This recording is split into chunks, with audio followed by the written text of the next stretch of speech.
Greetings, members, one and all of the Salivation Nation.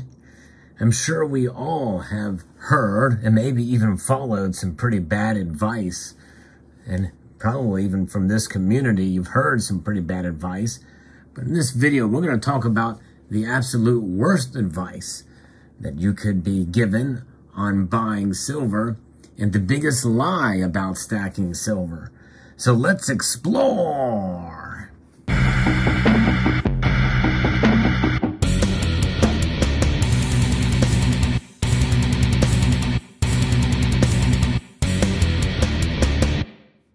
Indeed, even on this very channel, likely I may have given you some bad advice, although I am pretty cautious when it comes to making recommendations or making predictions. I've been wrong a time or two. In fact, probably more than a time or two. I have over 5,000 videos, so more than likely I've been wrong multiple times.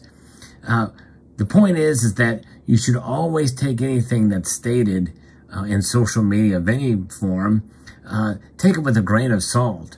You know, I think there's some good advice out there. Obviously, stacking silver, I think, is a good thing. It has been recognized, at least over the course of a long enough period of time. It does take patience for both gold and silver, but especially silver these days, as the ratio between the two metals has widened since this channel started over 9 years ago. But nonetheless, silver still does provide a value. It is a store of value, and its price fluctuates. But nonetheless, there's a lot of people that feel that silver is undervalued. I'm one of those. In fact, I've made predictions and been doing predictions and year-end and year-end prediction videos for a couple of years now, and I've been wrong many of those times. In fact, I'm sticking with my prediction for where silver could be this year. But one thing I always preface, and that is a little disclaimer, is that I could be wrong. I very well could be wrong. But the worst advice that one could give about stacking silver, especially silver, is to buy all you can. It's just, you know, break the bank for silver. In fact, there's a channel that's no longer in our community anymore, who basically sold the house, sold everything, went all in on silver. That's the absolute worst thing you can do, and you should never advise anybody else to do that. As much as we may believe in precious metals, you know, the price fluctuations in the market is very unpredictable. It's very difficult to say where we're going to go.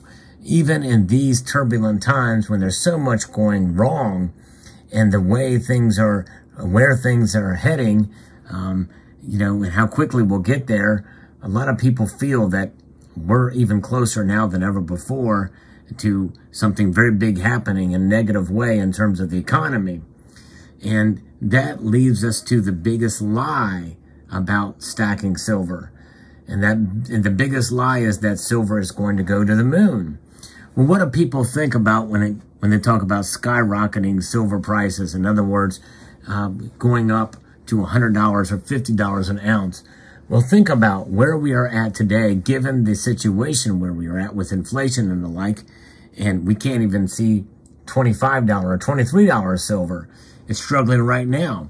Now, it does take a while, and there's a couple of economic indicators that leaves most to believe based off of past precedents. Because remember, folks, history may not exactly repeat itself, but often it rhymes. I believe it was Mark Twain that said that originally. And we very well will probably see silver go up in price. And when I say go up in price, I'm not saying to the moon or going to $50 or $100 an ounce. But there's people who casually say that, and it leads people think that they're going to get rich off of silver. Let's think about the last time that silver hit $50 an ounce, or the last two times. The first was in 1980 when it hit $50 an ounce, or very close to it. And adjusted for inflation, that is, shoot, it's probably well over $200 and some. I haven't done the math on it, but at today's prices, that would be a whole heck of a lot more than a couple $100. And that was an anomaly. That was a Hunt Brothers. And then in 2011, we saw a lot of economic instability, concern, and also, I guess, supply chain issues with silver itself. And that was an anomaly as well. And it went up to almost $50 an ounce. Didn't stay there long. It didn't stay there long at all. It was an anomaly. It was overvalued. And now people also believe that silver prices are suppressed, not just manipulated, but suppressed. And I can understand and sympathize with that sentiment. I've been very slow to embrace that theory, only because I just want to see very hard evidence that it's occurring. I've seen some anecdotal evidence of it, but there may be some explanations for it one way or the other.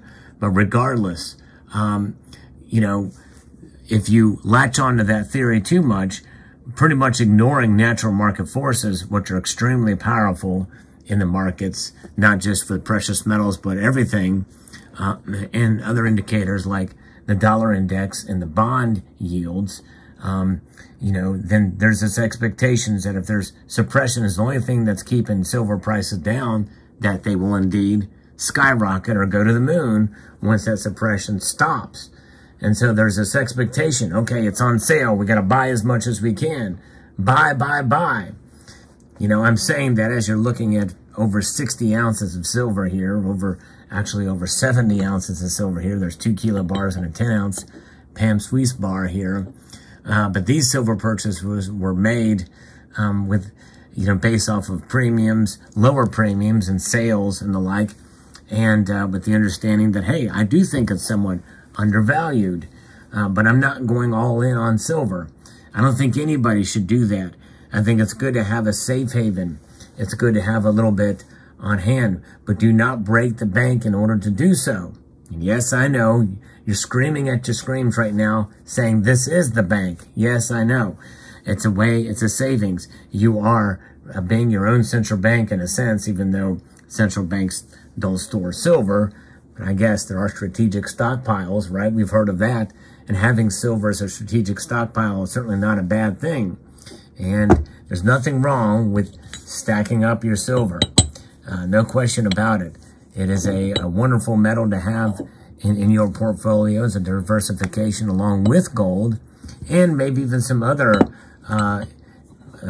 asset classes to hold as well. I mean, it's really up to you and your confidence and understanding, but you should stack it with the understanding of it being as a wealth preservation tool and nothing more. To write realistic expectations for silver. And by the way, these days, to say that it's a hedge and that it is a inflation protector is really kind of a stretch right now, considering what's been going on over the last year or so. People are impatient. They think it should have broken out by now, and it should have been much closer to gold in terms of its ratio. But we're nowhere near that. And it's frustrating to a lot of people. And I understand and sympathize with that frustration. And which is why I have moved really more towards gold in recent years. Even though this year I've bought more silver than I have any other year. At least to my recent memory, I can't think of, maybe there's been 1 or 2 years where I bought more silver than I did this year, but I kind of doubt it, especially with another purchase I made just recently. I got a really good deal on it. But I'll talk about that later. It's about being smart, and it's about trying to resist buying based off of emotion. So anybody that tells you that silver is going to the moon, or it's going to go to $50 or $100 an ounce, and this year it's going to happen, I would discount that advice totally. It's bad. It's bad. It's really a lie. I doubt very seriously. It's not that it couldn't happen. There's a possibility that it could happen, but I doubt very seriously it's going to happen. And most people, when they say that, it's with a follow-up expectation that silver is going to somehow make you rich. And that's really the big lie, that silver is going to make you rich. Silver will not make you rich if you're stacking it. The only way that you will get rich off of silver is if you are very dedicated with flipping high premium silver coins, or numismatic silver. And that's a tough, hard thing to do, to time those markets and make that thing work. And it's very difficult to make money doing that. I wouldn't want to do it, that's for sure. So the worst advice is to go all in on silver, to buy as much as you, quote, can, stack it all up with that expectation. And so the best thing, I think that advice actually hurts silver stackers because people get jaded. And I actually have got a personal message back when YouTube did personal messages, where you could get personal messages back and forth from somebody. And I'm going to do a video on that, and it'll probably be one of my most important videos ever because of what somebody did based off of this bad advice, extremely bad advice. So be careful. Question everything in terms of silver and what it's really worth.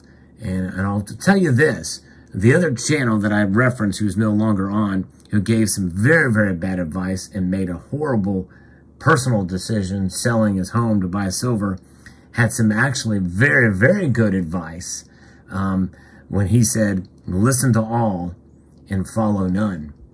And that is something, that is a mantra that I can stand behind. Because yes, listen to all points of view, but take everything for a grain of salt and don't follow blindly anybody, including me. So there you go. Let me know what your thoughts are in the comment section below. I believe in silver. I have it. I bought this silver recently. So I'm saying this with completely understanding what silver has done in the past in terms of its price performance. And it's not been as impressive as many people think, especially considering where the markets are these days. And what will happen when it does break out? My guess is it will go up to a level where we think it's rightly valued or overvalued. And that ain't $50 or $100 an ounce, by the way, in a normal world. And so that is the expectation. Your expectation for silver should be just that. And how do you achieve silver preserving your wealth? To utilize what I call smart dollar cost averaging, which is exactly the strategy utilized to purchase this silver in the most recent purchase that I did, within the last week here. And you will see that when it comes in, and I'll talk about it more. Got a much better deal than I did for this silver, and I got a good deal here. And so that is what it's all about, folks. Smart dollar cost averaging, which means you buy more silver when the price is low, when the premiums are low, and less when the prices are high and the premiums are high. Or maybe not buying at all when the premiums are high and the spot price is high. Sometimes it's okay not to buy silver. And you time it based off of those conditions and obviously your budget. You don't ever want to break the bank or go into debt buying things that are meant to fight against the debt-based scheme that we see these days. There you go. Oops. Vibration there. So a multitude of gratitude. Thank you guys for watching this video. Let me know what your thoughts are on it.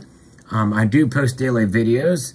And so if you haven't hit the notification bell, check it out. Maybe give a little press and maybe press that thumbs up button as well too. So I want to extend a multitude of gratitude to you all for taking the time to watch this video and to encourage you to please rate, share, comment, and subscribe.